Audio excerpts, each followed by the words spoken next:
వాటి పక్కకి వెళ్ళండి అమ్మా మేడం అటు పక్కకి వెళ్ళండి అమ్మా సైడ్ రానా వెనక్కి రండి వెనక్కి రండి వెనక్కి రండి మా అమ్మ తెలియలే మీరే ఫ్రీగా వెళ్తారా? కోవూరు కాన్స్టిట్యున్సీలో ఈ రోజు వరకు ఎంతో సంక్షేమం ఎన్నో అభివృద్ధి పథకాలు చేసుకోవడం జరిగింది. ఈరోజు కోవూరు కాన్స్టిట్యున్సీలో ఉన్న నేను ఎమ్మెల్యే గారు చాలా బాగా పనిచేస్తున్నారు అని చెప్పి మన పెద్దలు కానీ నాయకులు కానీ ఎవరన్నా చెప్పారు అంటే అందుకు ఇక్కడున్న ప్రతి ఒక్కరూ కారణం. మీ అందరూ నేను ఏ పని చెప్పినా నిమిషాల మీద మీ ఇంట్లో పనుల్లాగా నాకు చేస్తూ నాకు అండగా నిలిచి నన్ను 22 నెలలు దిగ్విజయంగా ఎమ్మెల్యేగా సేవ చేస్తున్నాను. ప్రజలకి సేవ చేయడానికి వచ్చాను కాబట్టి మీరు కూడా అదే విధంగా పనిచేయాలి అని చెప్పి నేను అడిగినప్పుడు మీరందరూ నాతో కలిసి పనిచేశారు. ఈరోజు ఇక్కడున్న వేదిక మీద ఉన్న ప్రతి ఆఫీసర్ కానీ వేదిక ముందున్న ప్రతి ఒక్క మహిళ కానీ ఎవరైతే అందరూ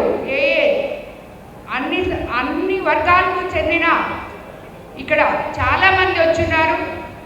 కోవూరు కాన్స్టిట్యున్సీ ఉమెన్ ఎంప్లాయీస్ అందరూ కూడా ఎంఆర్ఓస్ ఎంపీడీఓ స్టాఫ్, సచివాలయం staff, panchayat secretaries, NREGS staff, sanitation and sweepers, assistant engineers, RWS, electrical, irrigation, drains, NUDA, medical department, medical officers, medical supervisors, MLHPs, ANM, ASHA workers, staff nurse and head nurse, pharmaceuticals, sanitation, అలాగే ICDS department, CDPO, ALDPO, supervisors, anganwadi workers, anganwadi helpers, police department, agriculture department, APM, VOs, COs, RPs, CVAP team, revenue department, ఇలా ఒకరని కాదు ప్రతి department sweeper దగ్గర నుంచి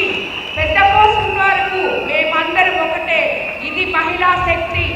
MLA దగ్గర నుంచి sweeper వరకు ఈరోజు ఒకటిగా మనం కోవూరు కాన్స్టిట్యున్సీలో పనిచేస్తున్నాం. ఎన్నో రోజుల నుంచి మీ అందరు చేసే కష్టం, మీరు పడే శ్రమ గుర్తించి మిమ్మల్ని ఒక దగ్గర చేర్చాలని, మీతో అందరితో కలిసి ఆత్మీయ పలకరింపు చేయాలని చెప్పి నేను ఎన్నో రోజుల నుంచి అనుకుంటాను. కానీ మీకు ఏదో ఒక స్కీములతో మీరు బిజీ ఉన్నారు, నేను బిజీ ఉన్నాను. కానీ ఈరోజు అతి ముఖ్యమైన రోజు విపిఆర్ గారి జన్మదినం, అలాగే రేపు సీఎం చంద్రబాబు నాయుడు గారి జన్మదినం. ఈ రెండు పురస్కరించుకొని మన ఆడపడుచులందరినీ ఇక్కడికి పిలవడం జరిగింది. ఈరోజు మీ అందరినీ చూస్తుంటే నాకు ఇప్పుడు అర్థమైంది. ప్రతి ఒక్క నాయకుడు వచ్చి అమ్మ మీరు కోవూరు కాన్స్టిట్యున్సీలో చాలా బాగా చేస్తారమ్మా, అది చేస్తారమ్మా, ఇది చేస్తున్నారమ్మా అంటే అది నేను కాదు, నా వెనుకున్న ఈ మహిళా శక్తి అని చెప్పి ఈరోజు మిమ్మల్ని అందరినీ చూసి నేను అనుకుంటున్నాను. ఏ ఒక్క మహిళకు కూడా కోవూరు కాన్స్టిట్యున్సీలో పనిచేసే గవర్నమెంట్ ఎంప్లాయీస్ ఎక్కడ కష్టం వచ్చినా నా దగ్గర రావచ్చు అని చెప్పి మీకు నేను అండగా ఉంటానని చెప్పి ఏ విధానికైనా కూడా మీకు అందరికీ నేను తెలియజేసుకుంటూ మనమందరం కలిసి ఇలాగే పనిచేయాలి, ఇలాగే మన ముఖ్యమంత్రి చంద్రబాబు నాయుడు గారికి అండగా నిలబడాలి. మన మహిళా శక్తి అంతా ఆయన మనకి మహిళలకి ఎన్ని చేశారో మీకు అందరికీ తెలుసు. ఎందుకంటే ఆ పథకాలన్నీ